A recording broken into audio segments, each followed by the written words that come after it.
Self-Readers, my name is Denise Thomas and I'm from Reebok CrossFit One, and today I'm going to give you a taste of what CrossFit's all about with some really cool at-home moves. Okay, so in CrossFit we have some really crazy funky terms, and one of them is WOD, and all that means is workout of the day. So before every WOD we're going to go through a warm-up. I'm going to show you what that looks like right now, so let's rock and roll. The first move we're going to do in the warm-up is the overhead walking lunge. I'm going to put my arms over my head and take a big step out. The back knee will slightly touch the ground. The front knee wants to be directly over the heel. From here, I'm going to pull myself forward and go right into the next step and drop back down, keeping my tummy nice and tight and pulling myself forward. And we're going to do 20 of those. Okay, people, the second movement in our CrossFit warm-up is the scorpion kick. Why do we do this? It stretches almost everything in your body, but more specifically, your hip flexors and your shoulders. So the starting position is you're going to lay onto your tummy, palms facing down, arms straight, feet together and toes flexed. First thing you'll do is then bring your left heel to your right hand, pop your head right in there. You hold that position for a second, and then you're going to rotate and go the opposite way. We're going to do 10 of these, so that will be 5 each side.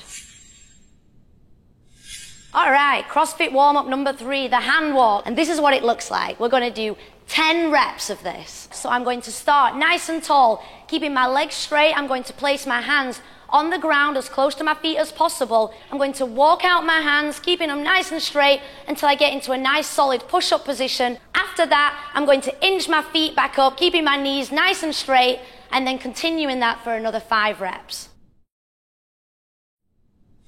Okay, the warm-up's over. Now it's time to get spicy with WOD number 1. You're going to do 3 simple movements and do as many of those suckers as you can within that 10-minute time cap. 3, 2, 1, go. We're going to start with the deadlift. So let's start with your setup position. We start with the stance. Feet are going to be directly under your hips. From here, I'm going to drop down, grab the weight with my hands. From here, I'm going to wiggle those toes so I'm back in the heels.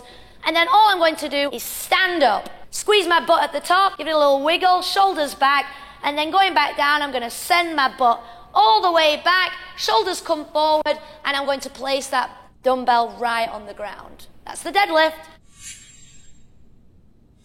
Okay, movement number 2 in WOD 1 is the burpee. All I'm looking for here is you're going to go down on the ground, you're going to stand back up, give me a nice jump, clap your hands over your head. A couple of things that we need to happen during the burpee is when on the ground, the chest and the thighs have to make contact, and as we come back up and jump, we have to get these hips all the way open and have a big clap behind and lift up that chest. That has to happen. That's the burpee. We're going to do 10 of those.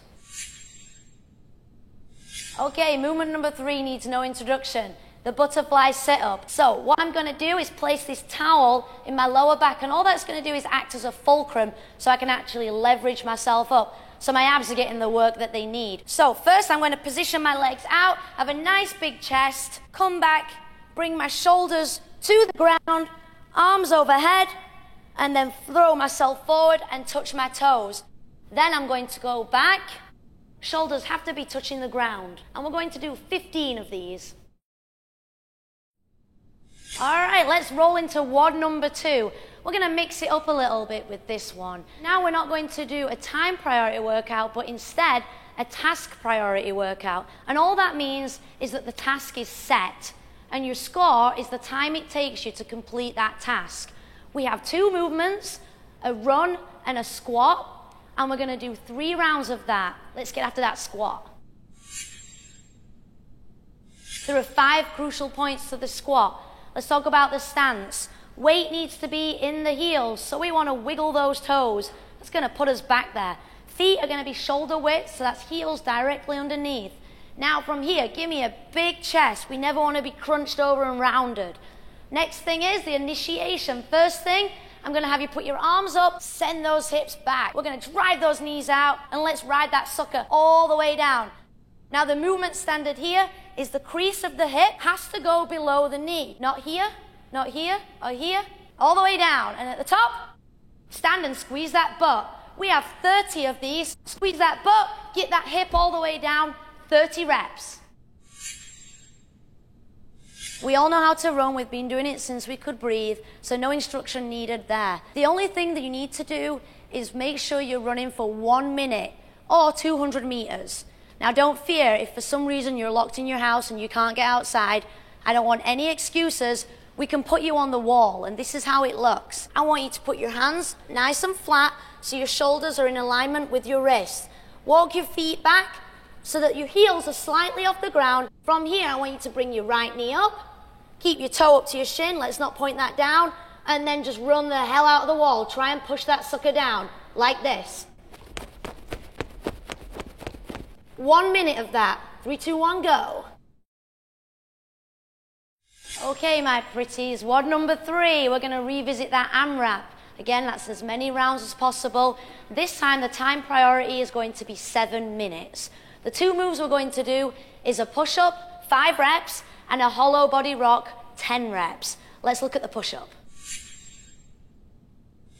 Okay, the push-up. 2 movement standards. Chest and thighs have to hit the ground in the bottom position.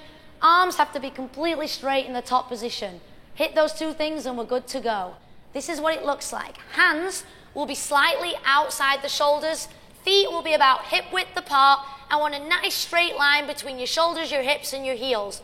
Not this. Not this. Okay, right here. And all you're going to do is lower your body as 1 unit all the way down so the chest and thighs hit the ground, and then punch back up so your arms are completely straight.